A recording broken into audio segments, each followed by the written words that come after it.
Action Park Media. All right, welcome to Ramble On, the official podcast of the unofficial television show. We're back after a 4-week hiatus because Foxman's been around the world making money while I'm starving in Los Angeles. And by the way, mass shootings within 40 yards of my house, and it's not even on the news. So, what do you mean it's not on the news? It's like an unknown story. We've had 3 mass shootings in California in the last week. 2 of them were on the national news every 5 seconds for 2 weeks. Yes. This one is basically evaporated. We're talking a shooting in Beverly Hills, 4 people killed, 3 people in critical condition. 7 people were shot, right? 7 people shot, and I can't find any information. Normally, like, they bring the police chief on. He tells you whether there's an active shooter, whether you should be concerned. And so the next day after this, like, we wake up to 7 people are shot within, I'm not exaggerating, I'm talking 40 yards from my house. I did not hear the bullets, but whatever. But the next day, I start getting citizen alerts that there's a pursuit and a break-in at the same house where the shootings happened. And I then hear outside of my house, besides the helicopters, I hear the police say, "Come out with your hands up now." Now, I have Sarah and the baby literally get in the bathtub. And you know, not for weird things, Ted. This is for protection. Get in the bathtub. What's the bathtub going to do for you? If bullets fly through the window, that's the only place where maybe they're not going to hit somebody. And I'm not being funny. When I hear someone shot 7 people the day before, I'm assuming there's a shooter. Wait, so let me understand something. So I think I didn't understand this the other day when it was occurring. Somebody attempted to break into the house where the shootings occurred the night before? No idea what happened. In Citizen that there's a break-in. That's crazy. Then I hear sirens going. Then I hear helicopters going. Then I hear "Come out with your hands up." Yes. I get my gun. Yep. I get my 2 German Shepherds. Pictures. And just so you know, I'm an anti-gun person who now has 3 because this place is not safe. And everybody can start saying when I want Seth Rogen go, "Oh, it's just part of this living in the city, break-ins, murders, everything else." It's a fucking mess out here. And I've lived in that house for 8 years. Never felt unsafe. Sonny Corleone, James Caan, lived in the house for 20 years before me. It was the safest neighborhood. Now, that's the 3rd death in the last, I think, year. And I have no idea what's happening. They won't give any answers. Whether, again, like I said, is there an active shooter? Is there a suspect? Should we lock our doors? Should is there we not an apprehension walk our of dogs? a suspect? I haven't heard anything. So anyway, Really? The helicopters evaporated and it went silent and nothing. I can't find anything on the news. Well, maybe they got the suspect and took them in. And nobody reports it. Yes, thank you. I guess. I mean, for some reason, you're defending the media that does not want. No, I mean, I don't know what to say about it. I mean, it's kind of ridiculous. I know it is. I wasn't looking for you to say anything. They didn't apprehend a suspect. Otherwise, I'm assuming they would put it on the news that someone who shot 7 people was arrested. But yeah, there's been a couple of crazy things happening here in the last month, for sure. What does that mean? What are you saying? Well, I mean, we've had 2 mass shootings outside of that. Okay, those 2 mass shootings within 5 minutes, we knew who the suspects were. We knew that they were, one was a disgruntled employee. I don't know what happened with the other. There's nothing. Nobody's got any information on okay, what's happening here? Someone, targeting people in Beverly Hills or what's I don't know. I mean, the last I'd heard it, and this is, I wouldn't call it a common thing, but I've heard about it multiple times already in the last probably 2 years since COVID happened. People are sort of renting these Airbnbs. Like, that's a big popular thing to do here in LA is people rent out a house in the hills as an Airbnb and they host parties. So that's what happened. So apparently there was a shooting at this latest party. It's happened before though. It's You're not talking the first about time. my neighborhood. So that's the one that occurred so with you the have 7 this people. Information. So That I had heard. I didn't hear anything about the suspect the next day what or I know something for in sure in is your street. 4 people were shot sitting in their car. So this wasn't like a fight happened at a party. Someone broke out a gun and started shooting people. Someone drove up and shot 7 people and drove away. So this was clearly, again, I'm no police officer, investigative, some type of targeted situation of some kind. Wow. Anyway, it would be nice if the news covered the story and gave me some information so I could know whether I need to walk the streets with my AK-47 and my Dave, German maybe you Shepherds. can call KTLA real quick. I and called find out. KTLA. I know What'd they someone at say? KTLA. Nothing. They said I'm like, nothing. why are you not covering this? How is this not a major story?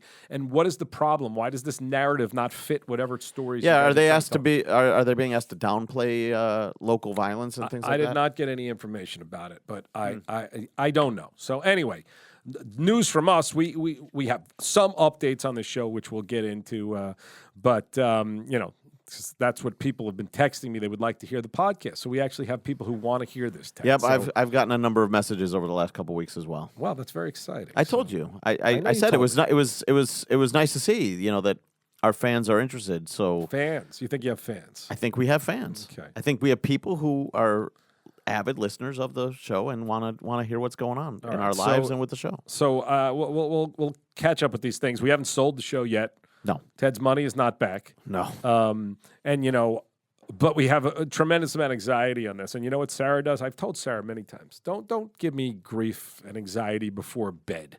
That's not the time to start serious conversation. You know what she starts last night while I'm in mid-REM? Last night? What happened? Who's going to be the guardians? God forbid something happens to Isabella. Now, I'm in this situation now where... Well, nothing's going to happen to Isabella. It would be something happening to you guys. Yes. I did find an article in the New York Times about your neighborhood. Okay, Dave. Is this from 4 days ago or is it today? It's from the 28th. Okay, how does that help me? Today is the 1st, I believe. What's the date? 31st. Today's the 31st. That's great, Dave. You're really breaking the thing. Do they have a suspect? Do they have any? I read that article. It's nothing. So anyway, I knew 7 people were shot. Yes. I already know that. I don't need the New York Times to tell me. I need to know who did it and if there's any... And if they've been apprehended. Yes, or if they're like hiding in the bushes, because I don't know what happened yesterday. I heard the police say, "Come out with your hands up." No, that was that was Saturday, right? Either Saturday or Sunday. Yeah, I don't know. You would think that the news would have covered if they apprehended a guy who shot 7 people. So and murdered 4. And by the way, I don't even know the condition of the other people who are in critical condition. But great update, Dave. All right. And also, we have to be careful because there's one lunatic who thinks like we pick on Dave or something, and I don't know if that's victory or here or whatever, but Dave is one of the happiest people in the world. He's Dave, do you enjoy your time at Action Park Media? Yeah, I do. You don't sound thrilled, Dave, but do you find that I cause any of your hardships? Not at all. Okay, None. Thank you. So tell the people. There you have it. Okay, but so what were we talking about before that big news update came in? You were just talking about whether we have fans, whether they want to hear it. You don't even remember what I the was talking show. about. There was something else we were talking Selling about. the show. No, we were talking about And Sarah. and Sarah asking about the Guardian. Yeah, guardianship. And she says to me, she says, "What do you think about the Foxmans?" I said, "Are you out of your mind?" And I thought, Really? like, here's a good thing. The show is dead. So is Doug. Ted, here's a child to raise for the next 18. Well, it's an awesome consolation prize. It's like when you used to win the Monopoly set on Bozo buckets instead of the bike, instead of the Schwinn bike. I mean, I'm like, You didn't sell your script. You lost millions. Hey, or have a baby. Like that is.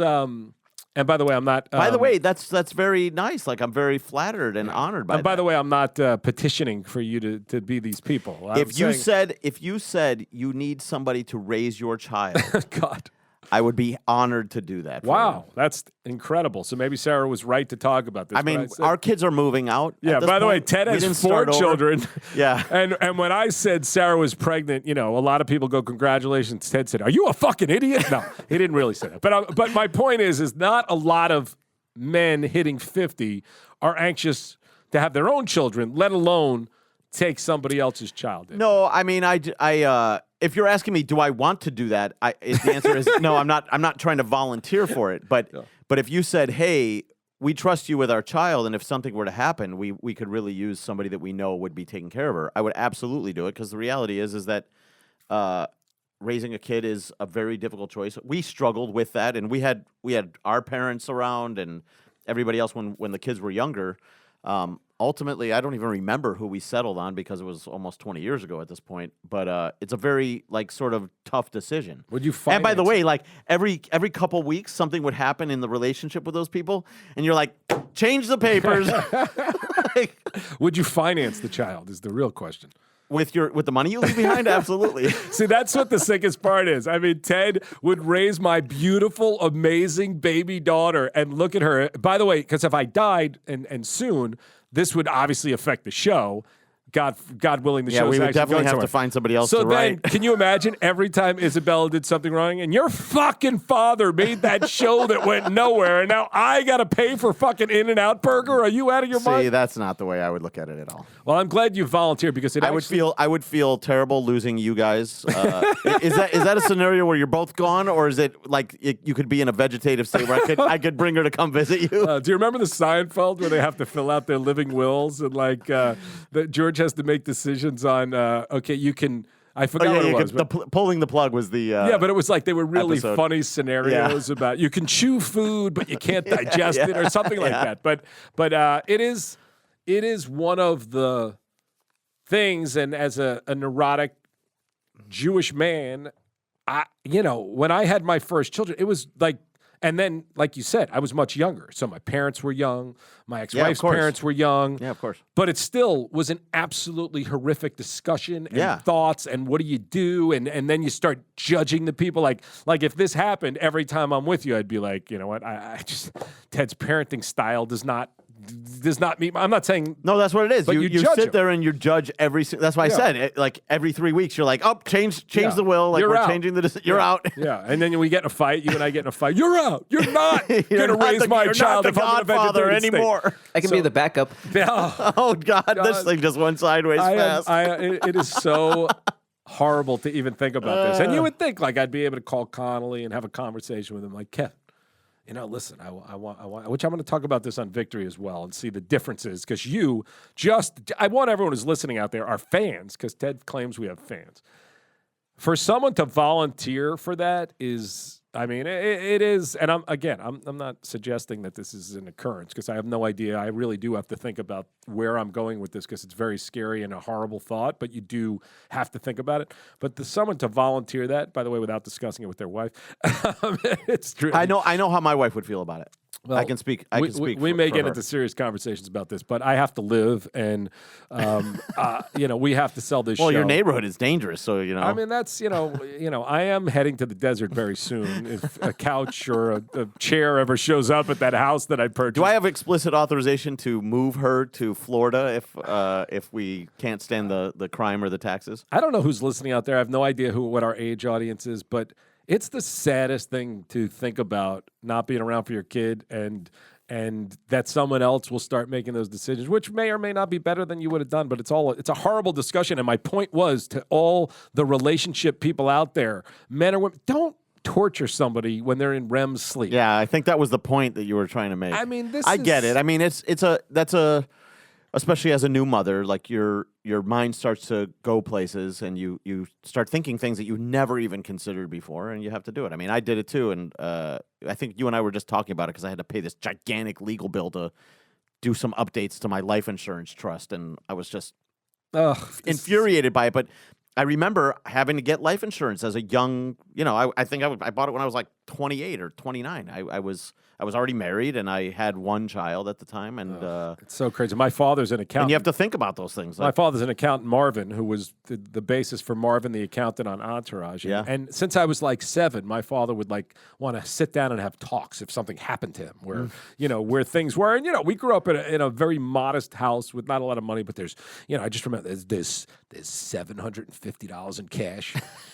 in the jar. Drawer underneath the socks, and and those are conversations that sadly I guess need to be had, not with a 7-year-old, by the way. No, but, and definitely not with an 8-week-old, but yeah. it is. That's a little. That feels a little morbid to throw on your 7-year-old to do that. I mean, you just hope that you say, if anything were to ever happen, here's who you should call and here's their number. Yeah, and that's why it brings me to the topic of, even though Afterlife, which is one of my favorite shows of the last probably 10 years, Ricky Gervais, who's dealing with the loss of his wife, which he actually, I guess he made the decision for them not to have children. But he's dealing with the grief of losing his wife. And now there's this new show that apparently you like, which I watched, and I just want to discuss it because I thought it was, and you know what, look, it's not even good for me to talk negatively about anything right now because I have to go out and sell a show. And someone could be listening that's involved with the show or the network that put on the show.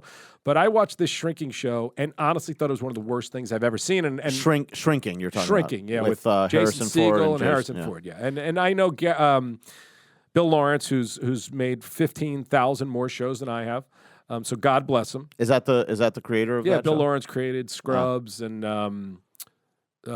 Ted Lasso. I mean, he created Ted Lasso. Oh, I shut think he up. created Ted Lasso, or maybe him and Sudeikis did it. But they do it together. But anyway, I watched this Shrinking show, which there's some similar themes to our show. There's some very similar themes to Afterlife. And I thought it was one of the worst things I've ever seen. And I'm in disbelief that you tolerated it. And Stock Tip loves it. He's wearing a fucking Shrinking shirt in the office. We've had these conversations before. You watch things with a completely different eye. No, I don't. Oh, okay. They either hit me or they don't. I hear you, but I think you look at things very closely about how things are constructed, how things are written. No, I watch Afterlife and I just suck myself right into it, and I go, "Goddamn, I'm in." Well, these that's why, because characters." if it's something great, you're in, and you can look past all those things. And if there's a hiccup, you don't, and you start noticing. And when I watch a show that tries to put entire Good Will Hunting story as a C story in a pilot and resolve it in less than 3 minutes, I find a problem with that, and I don't buy any of it. But I didn't buy any of it from the opening with him with hookers in the pool in the suburban neighborhood and the really understanding neighbor. Oh, I know my my best friend. Yeah, I thought he was like autistic or something was going on. He did. Yeah, in the beginning, I was like, why is this guy up at 3 a.m. blasting Billy Joel with hookers in the suburban neighborhood? But the understanding neighbor is like, who's probably going to be best friends with his dead wife, is just like, come on, you can't do this. You're okay. Yeah. Okay. I'd like to see that neighbor, but everything about it felt so fake. Did you laugh while you were watching this, or? Did I laugh? I don't think I laughed. Did you cry? There may have been one moment where I kind of chuckled at something, but to be very honest with you, I can't remember it. Did you I just remember. Here's what my thing is. There are certain people that I just like to watch on screen.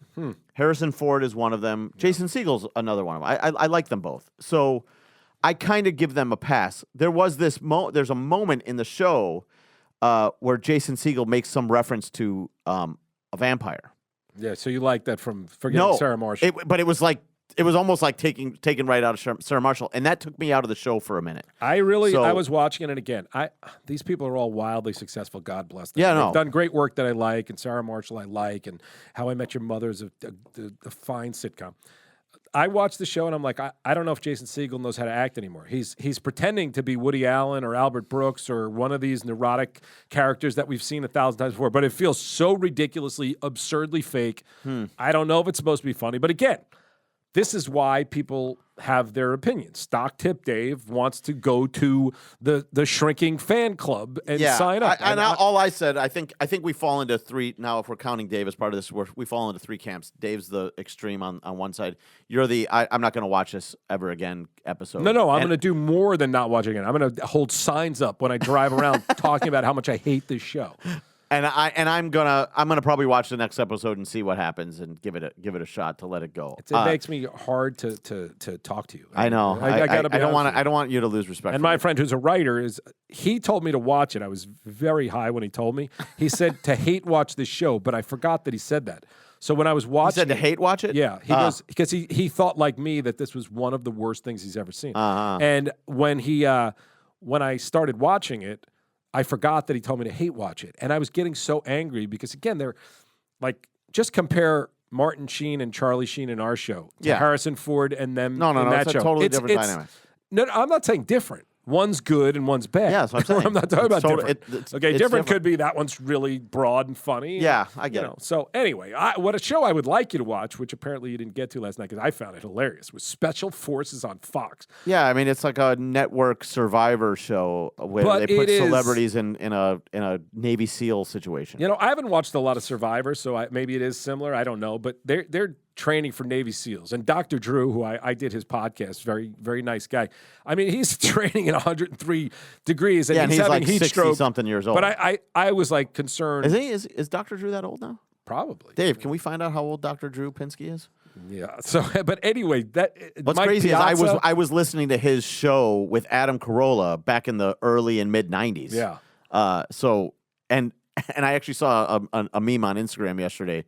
Somebody said, Yeah, that happened like 30 years ago. And the guy was like, yeah, in the 70s. They're like, no, 1993.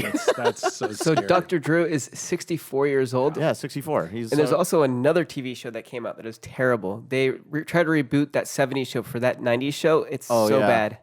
I didn't watch the first one. You know I'm what? not I've never watching the seen that second 70s show. I've never in seen my it life. either. Never one frame. I'm not commenting on it because I've never seen it. one. It never looked interesting to me. But I just saw they did not bring back the show Reboot. Hulu canceled it, which I also did not like at all. But Which is that? that was the one of my favorites, Judy Greer, who I actually got.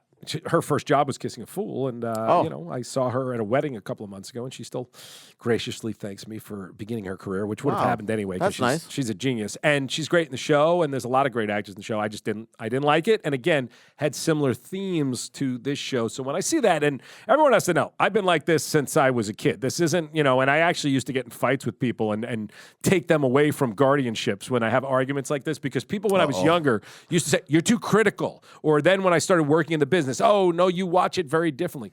I do not. When I get into proper movies, good or bad, whatever it is, when I fall in love with a piece of material, I don't think about how it's being shot or this and that. I'm just immersed like anybody else. And when something takes me out of it, and again, that's not to say you people shouldn't watch Shrinking, but I just want you to know, if any of you like Shrinking, don't talk to me. I cannot be friends with someone who likes that show. I haven't, like I said, I haven't made up my mind on whether I like it or not. I'm not repulsed by it. Not angry in the way. Yeah, I'm not angry about it. I'm angry, and I'm angry about all, and it gets into our show, like what's going on with Ramble On, which again, everybody hear me roar.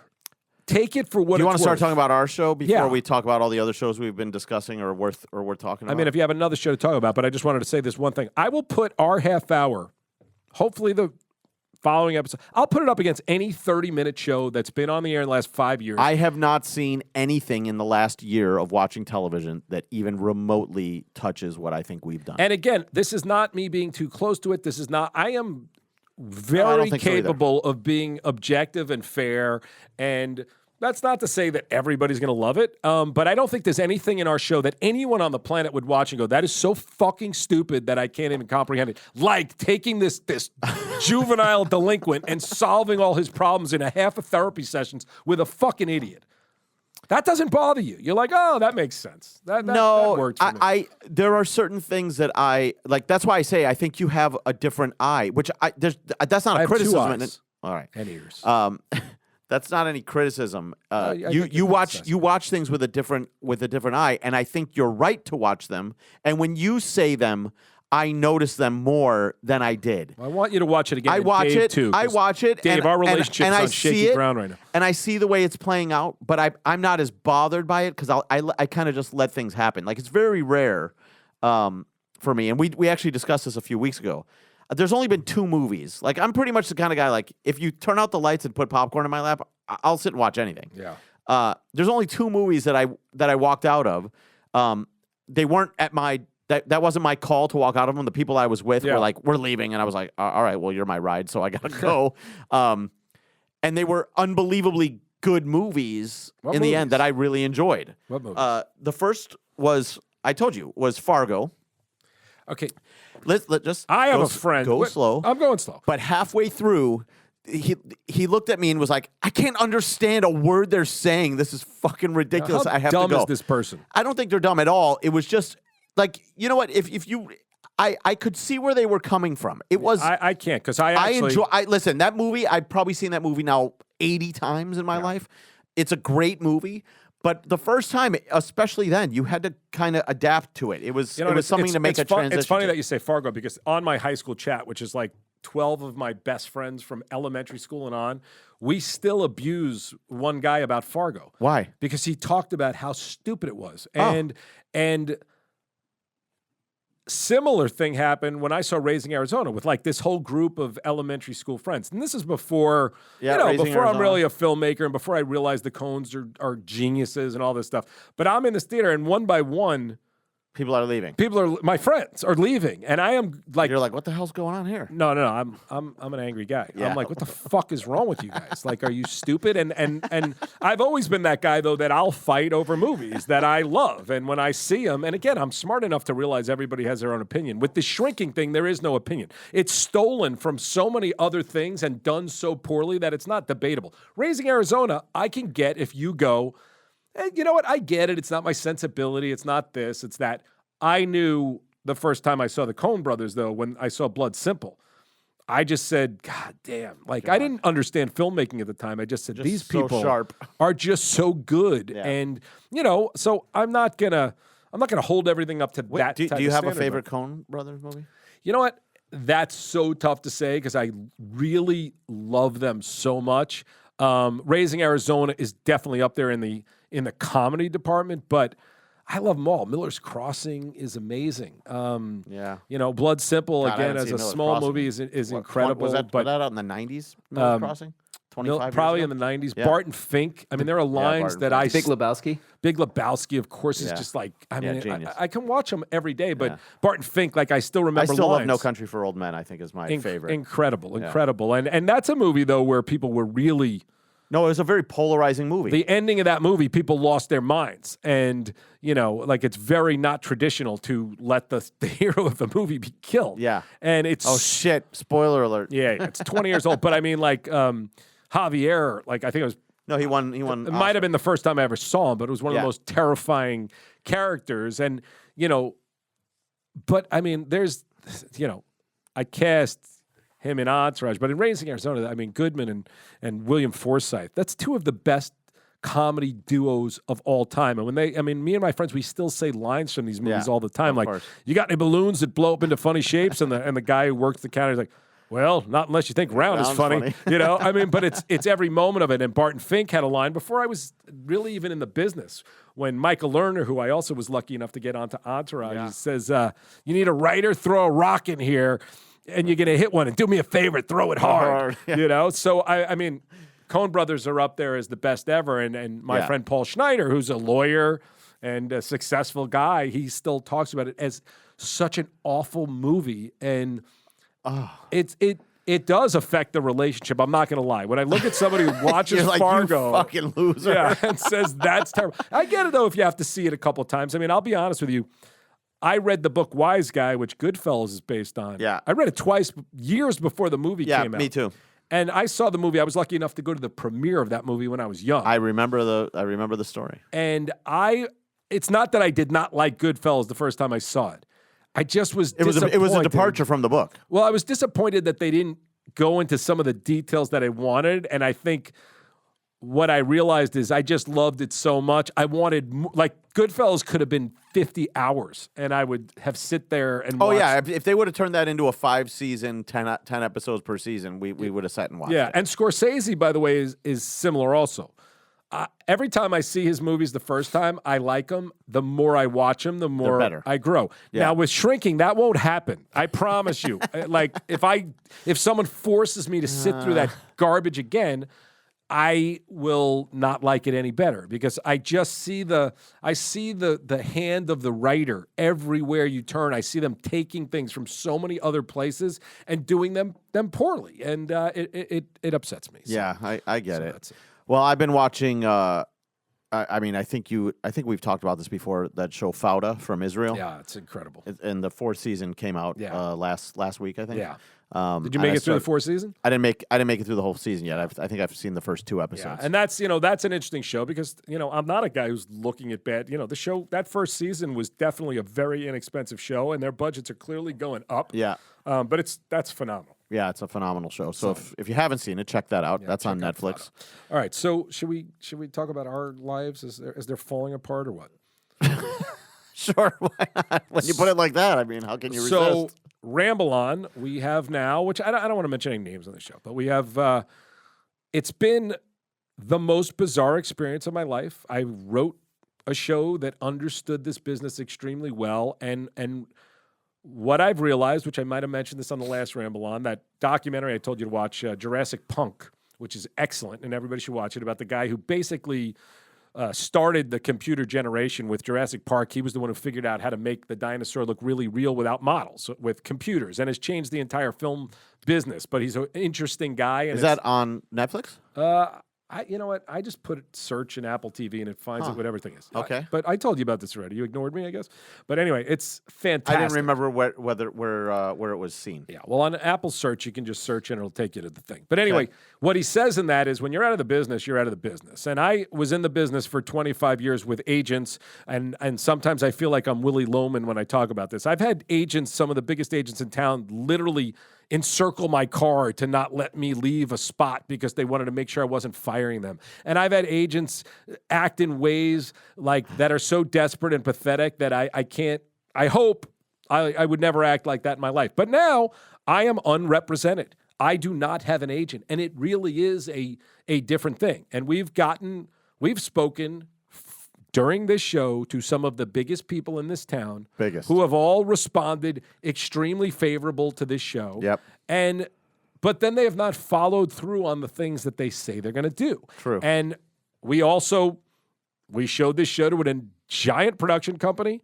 I walked in and gave an hour pitch, and they said, let's do this. And they sent paperwork over to our attorneys. And haven't heard from them since. They got a counter offer, which is standard procedure, and we've not heard anything since. I had a very good friend of mine, who I will not mention his name, but he's a jerk-off, who watched the show and called me at 3 o'clock in the morning, and he's like, do not do anything with this until we talk. Next 4 days, every day, he's telling me not to show it to anybody else. He's getting his company to make an offer and this and that and that. Then he just evaporated. And, I don't know exactly what is happening behind the scenes, but like I said, and this show may never see the light of day, it's possible. But everybody, with the exception of a couple of people who've given their thoughts, and I thought they were stupid, but most people have really loved it. Not like, oh, it's okay. But anyway, so now I have another very good friend who's produced dozens of big films and television who loves it, and he is represented by one of the bigger agencies that we have not spoken to yet. Actually, we did speak to them because last week we had a conference call, and this is like what you got to know about the humiliations that they put you through this business that you have to somehow find your way through. But they set a call, and we are waiting. I'm on a Zoom sitting there, and right as the call is about to happen, they say, they're just landing in Paris. Can you back up 20 minutes? Sure, no problem. Yeah, we'll back up. I sit there like a douchebag for 20 minutes, and 20 minutes later, they said they need to reschedule the call. Okay? I'm like, all right. I'm annoyed to start with, and then I get an email. They would like to reschedule the call for February 23rd. Okay? This was 2 weeks ago. So they would like to reschedule the call for 5 weeks from now. So I'm like, you know what? Fuck this. I've had enough of this. Anyway, somehow somebody must have spoke to somebody, and they then rescheduled the call for 2 days later. Yeah. Okay, I prepare again. It's a Zoom. I get my hair ready. I, put a little makeup on, and I get ready for the Zoom. And they come on the Zoom, and they have not watched the show that they've had for over 3 weeks. They just didn't watch it. So we get on this Zoom call, and you might have been annoyed with me, Ted, and I understand right now we're nowhere. I wasn't annoyed. I have no income coming in from anywhere. I have no representation. Nor do I. But they're like, could you tell us about the show? And I said, huh? And they said, tell us what it is. I said, no, you have it. It's 24 minutes. Go watch it. I don't need to tell you anything. If you have questions after that, I'm happy to answer it, but I'm certainly not going to tell you what you have sitting in your box that, by the way, instead of delaying our call for 20 minutes the first time, you could have watched it.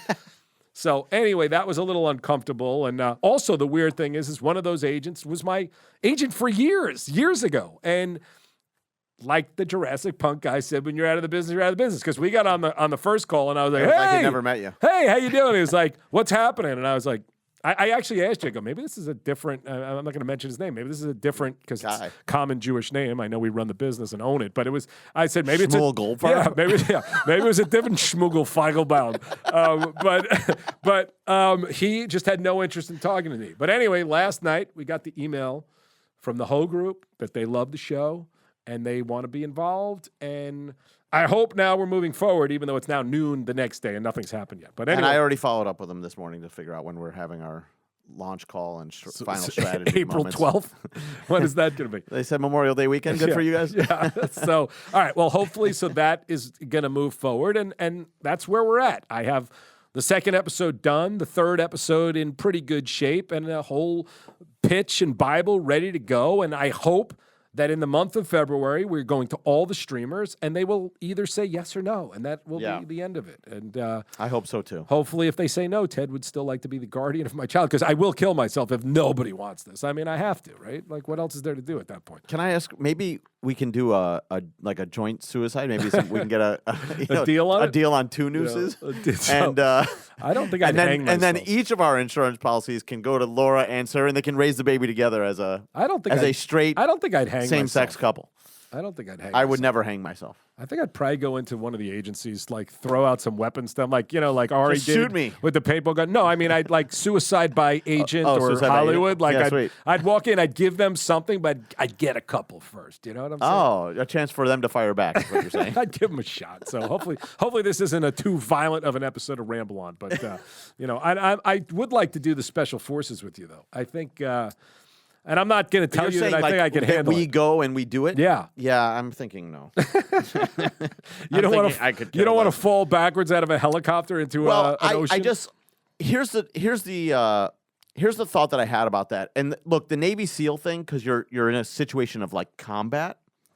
But the notion of like staying up like a lot in a row, being exhausted. I do that every freaking day of my life. Why? So, well, as you know, I have sleep apnea. Oh, that's right. That's true. And But so you'd be fine though. That might not no, affect you. but that the part. notion is like, if I'm stuck like in some remote location in a swamp, up to my nipples in water, like I'm gonna either survive or die. Like I'm not sure what training is gonna do for me, depriving me of sleep for 3 weeks and then go here, try now. It's like, all right, well. So you don't I guess want to we test yourself unless there's real combat.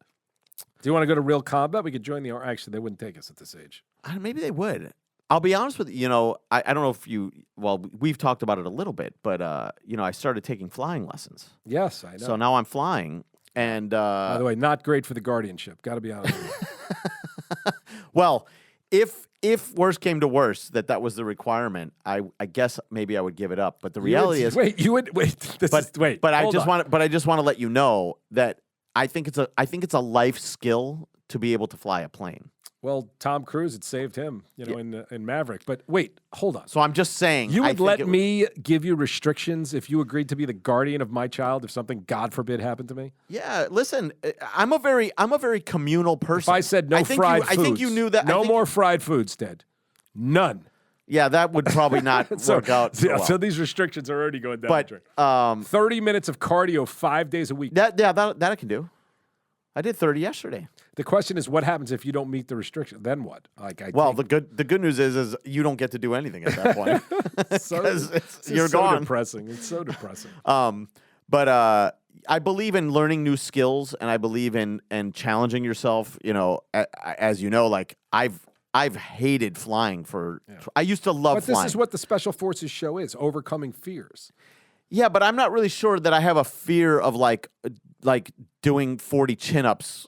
But it's in like preparation dropping, to do something. like I said, dropping backwards out of a helicopter into the ocean. I mean, I don't know if I could do that. I really don't. I was watching them do it, and if you know a few good, is it like with a parachute, or do they just fall into the water? They're falling in. It's probably 20 feet, but I guess I don't know if you have to do it backwards because you'll get sucked into the. I have no idea, but you have to. They drop backwards like one of those trust tests where you do with your friend. Oh, test falls. Yeah, except this is into the ocean and like An Officer and a Gentleman, if you remember that movie, which is also a great movie you should watch. Lou Gossett, 35 years ago. Lou Gossett won the Oscars, probably more than that. But Yeah. Richard Gere and Lou Gossett Jr. won the Oscar for it. And there's that scene that's pretty famous where Richard Gere is going, "I got nowhere else to go. Yeah. I got nowhere else to go." So Kate +8 or whatever it is, which I did a joke about her on Entourage, but I don't remember exactly what it was. But she had like a neck injury, and the doctor was basically telling her she was going to have to leave, and she was basically doing the scene. But like, I don't want to go. I don't want to go. So I definitely don't want to get humiliated like that on television because I don't know that I could make it through this. But it's about overcoming fears as well as obviously the crazy physical strains and stuff. I can say that these are the first few lessons that I've taken. These are the first flights I've done completely sober. Sober? In 20 Oh, you mean 25 years. You've been a passenger. Yeah, when I'm a passenger on a commercial airliner, I'm drinking or you're not drinking whatever. For your lessons. That was No, I'm not. I'm doing nothing. Yeah. And I took my boys, my 2 sons, because they were the ones that wanted to do this. I wanted to do it for about 15 years, and I just never did it. Mostly, probably for the reasons we're talking about. I had very young children. Yeah. Now my youngest is 15. So if you put him in the ocean, it's fine. I mean, it's well, we're flying these. So this plane's amazing. It's made by a company called Cirrus. Mm-hmm. You should definitely check it out on YouTube. The whole plane has a parachute. So if you're in a jam that you can't get out of, you literally just pull a ripcord. It's like right above your head on the ceiling. You pull the T down. Single engine?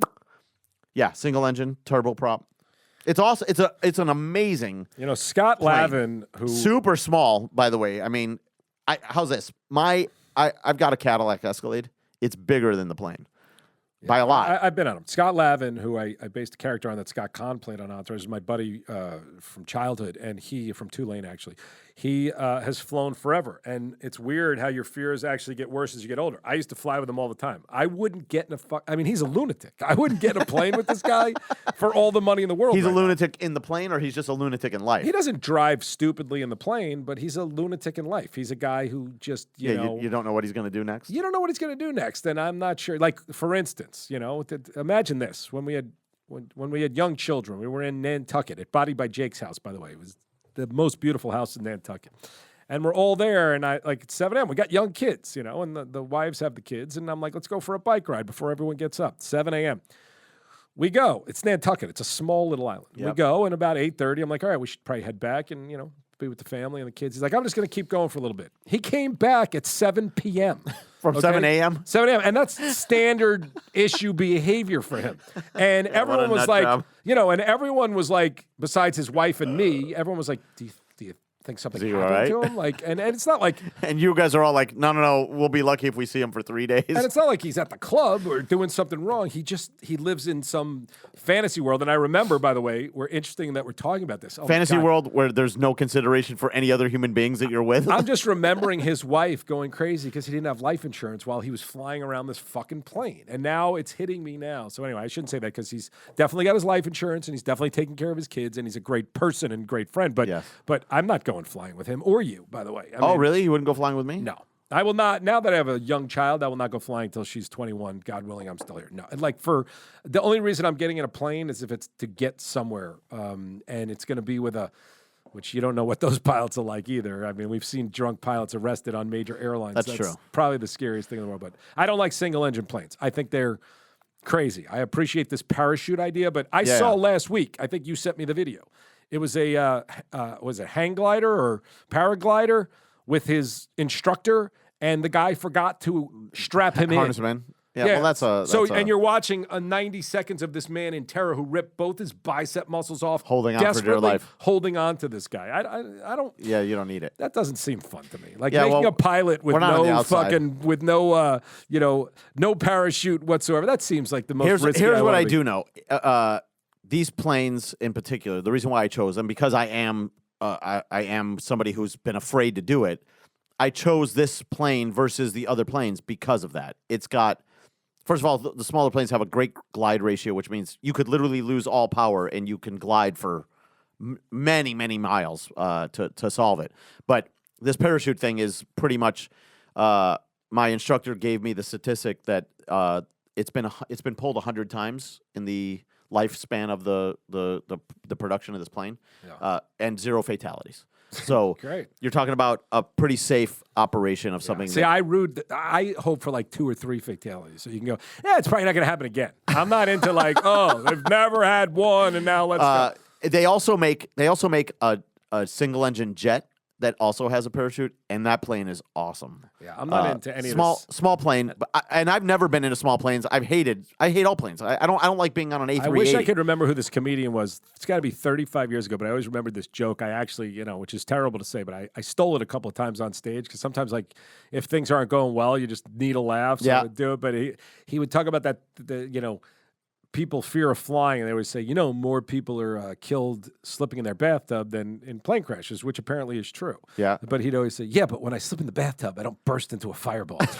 So I don't find anything fun about flying. I mean, no, I'm not doing, for me, I'm not doing it for fun. I'm doing it to learn the skill and to be better prepared and to hopefully conquer because the notion of me being like a 70 or 80-year-old person who has to like get stone drunk to be on a flight that's going to wear out. Yeah, no, that's not a good idea. Right now, I'm so- trying to conquer the fear of raising an infant That, without a guardian. my friend, you're not going to be able to get over that one. So there are no lessons. That's what I am doing right now. So, all right, before we wrap this up, I know you always give positivity. Give the real thing. I talk to a lot of young writers. I talk to a lot of people in this business. They always think I'm like, I say the same thing. I spoke to one yesterday, great kid who's actually doing stand-up since he's like 16 years old. But he's like, give me advice. And the first thing I always say to people is, unless you can't do anything else, do something else. Because you will always, even now, 3 months ago, not 3 months ago, 10 months ago, before I knew I was having a child, like, I wanted the show to go because I loved doing it. But I didn't need it to go. I wasn't worried. Yeah, about now you're money. like, I got to get this. Yeah, now I'm to back go. to like being a 22-year-old. I gotta like dress up to get on a Zoom with some fucking hack agent, and I gotta pretend like I believe that they know anything more than anybody else, which they don't. Yeah. It's like it's really irrelevant what they think. It only matters what the guy who can write a checkbook thinks. No, That's you're right. it. You're right. You're right about all of it. But the truth is, it's like get into this business only if you can't do anything else and you really, really love it.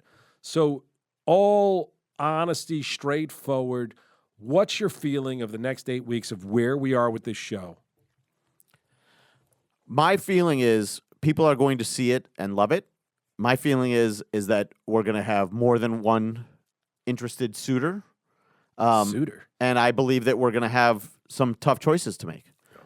That's what I believe. Do you think there's any chance we got a buyer on the hook, and then it turns out they're all involved with shrinking, and they go, "Fuck you guys"? Is that possible? Do we edit Just that as a out joke. of this? Just as a joke.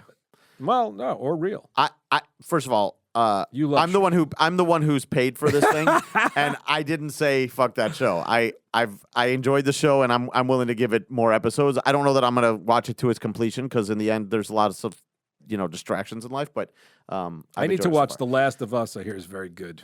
Yeah, I've been wanting to do it. I'll be honest with you. My new sort of MO, I don't watch shows that are weekly. I just you want to binge. I want to binge it. I want to knock it out in 2 or 3 days and see the whole season. Yeah. Oh, actually, I don't know if we talked about this. I just finished Fleischman is in Trouble. Yep. I haven't seen it. Looks good. It's good, but it's also it's tough. It's sad. It's about a divorce and a Yeah. family breaking apart, and so it's heavy. Yeah. But I enjoyed it, and Jesse Eisenberg is one of those actors who I just want to watch. Yeah. I think he's got a good presence. He's got a funny sensibility about him. Did I ever tell you this about Jesse Eisenberg? No. So I'm at Joe's Pizza on Bleecker Street, New York. The best slice of pizza in the country, probably. Single slice. Open, I don't even know, maybe 24 hours, but it's amazing. Okay. Joe's I've Pizza never on been there, I Bleecker. don't think. Oh, it's the best. Carmine and Bleecker. And I'm there, and it was like 2 months earlier, I'd broken up with my ex-girlfriend after 7 years. And I'm standing outside eating a pizza, and here comes my ex-girlfriend's brother, who I always liked, very nice guy. Oh. But he's just like, he's got glasses on, and he's just looking right through me, right at me, and he's walking, and I'm like, What's I about to and I didn't happen? have a bad breakup, but it felt like, He was about to come up and punch you in the yeah, face. are we about to fight? And I was like, so then I go into the mode of like, what's up, motherfucker? Which was weird. And I just stare this guy down, and we are just like, as he's walking at me, almost like Reservoir Dogs slow motion, he comes walking at me, and then he pulls off the glasses. It was Jesse Eisenberg. It wasn't the brother. ex's brother. Oh. Now, I don't. For all I know, do they look that similar? That they you couldn't... do. They do look similar. Really? For all I know, he wasn't even looking at me, and he was in his sunglasses, and I have no idea. But you just said, "What's up, motherfucker?" Oh, I didn't say it. I didn't say it out loud. I gave him the look like, "What's up, motherfucker?" Which actually it happened once before. Last story, but good Hollywood story because But what was his reaction? Did he have a reaction? I didn't say anything. We just kind of stared at each other, and I was like ready. I was literally ready to take my pizza and like smush it in his face, but nothing happened. And he probably has no recollection What of a the waste event. of a slice. Yeah, if I ever meet him, I'll be like, were you looking at me or not? You know, and I'm stupid like that because I'll be very clear. I don't consider myself tough, but I don't back down either. And like once upon a time, weirdly enough, outside of Bob Evans' house, the real Bob Evans, who's one of the biggest producers in Hollywood back in the day, and not the breakfast restaurateur. No, but we talked about The Offer, but Bob Evans. Yes. And his house was around the corner from my house. And Yep. one day I'm walking my two badass big German Shepherds, and this car races 100 miles an hour down the block. And I'm like, what the? And I'm that idiot. You're angry. I'm like, what the fuck? You know? And all of a sudden it pulls over and 4 dudes get out. And I have which I should have. I have the option to turn the other way, but I'm like, fuck this. I'm going straight there, and what will be, will be. And I just see this fucking guy staring at me, and I'm like, what? What's up? What's up? You know? And he goes, Doug Ellin? I'm like, yeah. And it was Joey Crutel. It was my roommate from college, who was with Brett Ratner, weirdly, who at the time I didn't know Brett.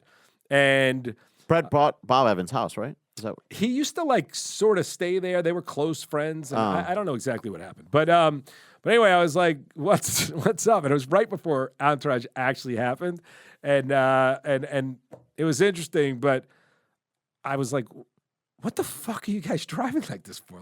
Slow down. There's kids and this and that." But if they were 4 of the people who just shot up my next door neighbor's house, I would You probably have would have backed down, So, or you would have kept so going. my other teaching lesson is, besides don't get into this business, just don't be a tough guy. Shut the fuck up. Take my Shepherds. Because, by the way, I don't even want anything to happen to my Shepherds. You know, Yeah. Do I have to take the Shepherds if I'm taking the baby? 2 cats, 2 Well, dogs, I know, and yeah. I'll be honest with you. I have some restrictions that I need to have named in the contract too. I will be The contacting. cats are out. I will be contacting your lawyer later today. But the dogs I'll take. So anyway, hopefully some good things are coming. I hope, and hope it doesn't hopefully come to that. spread the word on this podcast and Victory the Podcast live in Phoenix Saturday night, a week from Saturday. Where are we right now? Yeah, a week from you're Saturday. You're about 12 days out. Super Bowl weekend. We are live in Phoenix. Dylan Connolly and hopefully Jerry Ferrara, if we can get him to come. Oh, Yep. Look at that. We're talking to him. We'll see if we can make that happen. But anyway, if you're in Phoenix, listen to it. If anybody's interested in the behind the scenes of this show or just Ted and I rambling about nothing, tell them to listen to this podcast. all right. Thanks. Ramble on. Ramble on.